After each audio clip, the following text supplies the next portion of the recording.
கேம்ஸ்க்கு நீங்கள் அடிக்ட் ஆகிறது மூலயமா பொருளாதாரத்திலும் சரி ஆரோக்கியத்திலும் சரி நீங்கள் ரொம்பவும் மோசமான ஒரு சூழ்நிலைக்கு போக முடியும். இதனால தான் தன்னுடைய இளைய சமுதாயத்தை சரியான நேரத்தில் சரியாக பயன்படுத்துறது மூலிமா சீனா, ஜப்பான் மாதிரியான பல நாடுகள் மிகப்பெரிய வல்லரசுகளாக ஆனது. இப்போ அது முதுமையை நோக்கி சென்று கொண்டிருக்கலாம். ஆனால் நமக்கு இது ஒரு இளைய தலைமுறை அதிகமாக இருக்கக்கூடிய ஒரு காலம். இந்த காலகட்டத்தை நம்ம சரியாக பயன்படுத்தி காட்டி வேறு எப்போ நம்மளால் முன்னேற முடியும்? இளைஞர்கள்ங்கிறது இருபக்க கூர் கத்தி மாதிரி. அந்த கத்தியை நம்ம சரியாக பயன்படுத்தினோம்னா பிடியோட அது நமக்கு பயன்படக்கூடியதாக இருக்கும். அப்படி இல்லாத போது நம்மையே அழிக்கக்கூடிய சூழ்நிலைகள் இருக்குது.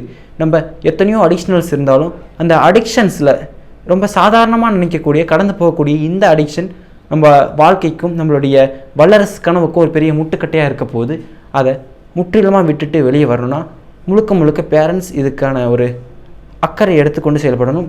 அதே மாதிரி நீங்கள் உங்களுடைய ஆரோக்கியத்தை கடந்த காலத்தில் இருந்து இப்போ இருக்கக்கூடிய ஒப்பிட்டு பார்க்கணும்.